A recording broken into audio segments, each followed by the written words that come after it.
Let's talk about the Galaxy S6 Edge Plus. Stay tuned. Hey everyone, this is Zach with PC Simplest here, and today we are discussing the Samsung Galaxy S6 Edge Plus. And I got this phone a few months ago, and to say it in the best possible way, I do love this phone. But let's get into more detail on the phone. You can find all of the specs and everything in the description below. And I'm just going to go over a few of the basic things because I want this to be a quick review of this pretty awesome phone. So the first thing I'm going to start out with is the negative of this phone. And, there's a few negatives. And the biggest one was, last week I told Chris Davis from PC Addicts, I was like, man, I'm going to do a review of this phone because I like it. I honestly love it. It has a lot of great features. It does great things. There's only two things at the time that I didn't like. Well, the other day, I happened to pick up my phone out of the blue, and I noticed that my screen was cracked. I have never in my life cracked a screen on a phone. Ever. Not once. When I first got this phone, the first thing I did was put this OtterBox case on it just to try to protect the corners. And this is supposed to be like this super AMOLED, whatever, however you want to pronounce it, screen, and it cracked on me. So for this thing to crack over, I just have no idea. It blows my mind. It's very disappointing because I thought that these screens were strong enough to not get cracked as often, and to not even know how it got cracked just completely blows my mind. So that was just very upsetting. I'm not rough with my phones or anything, so it's really hard to say how it happened, but the matter of the fact is I'm extremely disappointed in that aspect. The other two bad parts, let me get off that for now. And these are probably very fixable things, but I just haven't had the time to figure it out. But just knowing when you get it out of the box, these are some things that you may run across. A lot of times when I unlock the phone, I don't know if it's just me pressing wrong buttons or something, or the way that I'm unlocking it, but it pulls up my camera, and it drives me insane. Every time I unlock my phone, it's like, oh, there's my camera, there's my dumb face that I'm looking at. I hate that. It drives me insane. The next thing that I can't stand about the phone, and like I said, I haven't figured these things out. I'm sure it's probably doable, but predictive text.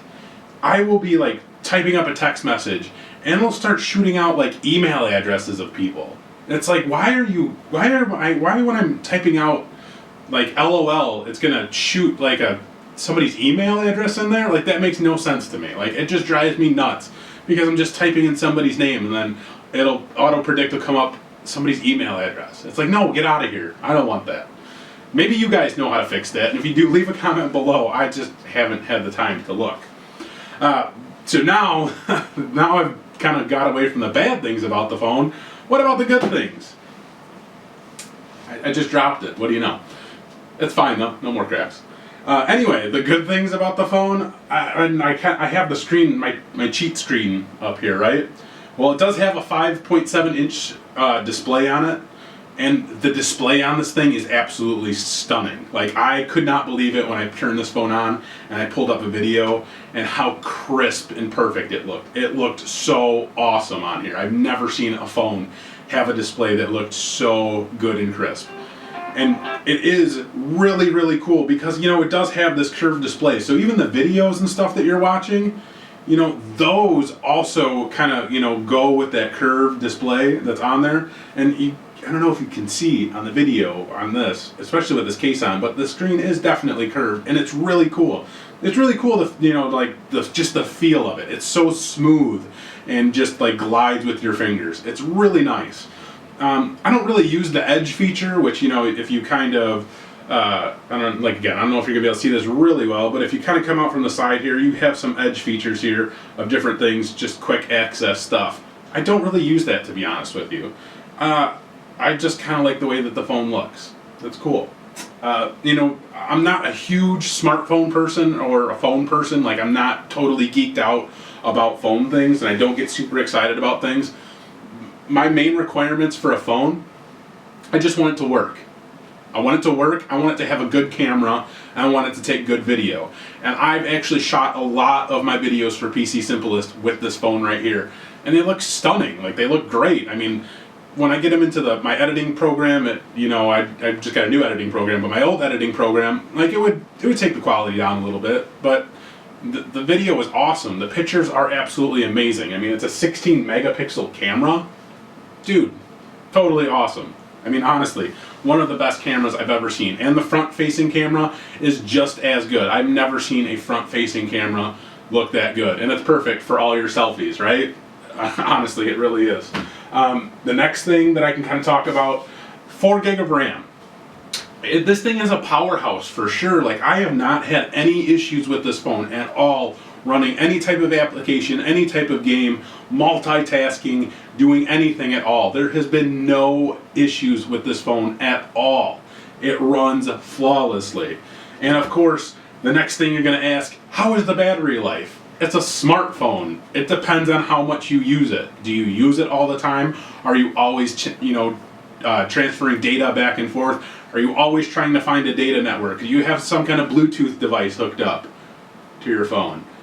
Yeah, it's going to drain your battery. I charge it, when I'm at work. Like, the battery goes down. If I don't charge my phone while I'm at work, by the time I get home from work, it's probably got like 20% battery life. And that's just the way that it is. I'm down in a basement. It's always trying to talk to networks. I'm always hooked up to the internet. I'm always looking something up on my phone when I'm on the go. The battery life goes down fast. That can be said for literally any phone. I don't know anybody who doesn't have to charge their phone during the day if they use it a lot. And that's just the way it is. So I love this phone. I would recommend it to anybody that likes Samsung phones. And if you're looking to get away from the iPhone, the Edge Plus or the Edge even, it's a great phone. Great display, great camera, great quality all around. Except for the screen. I don't know what's up with that. Samsung, what the heck, bros? But also, the other reason why I went to Samsung, of course, is because I have a Samsung smartwatch, which is awesome. Check out the review I did on that. Before this, I had a Galaxy Note 3. Definitely love that phone. You can check out the review I did on that phone too. But I never used the Note features. I never used the stylus or anything. But it was a great phone as well. That was a powerhouse too. But now I've upgraded. I love it. I could not say really honestly better things about this phone except for the screen issue, which I'm seriously super bothered about. But other than that, I hope this was as quick of a review as I could possibly get into, because I just wanted to say, like, yeah, great phone, great camera, great video, powerhouse for sure. Great quality overall except for the screen. But if you guys have any comments or questions about this phone, please leave a comment below. I'll be happy to get back to you as soon as I possibly can. Thank you so much for watching. Check out 3D Print Bros. Thanks.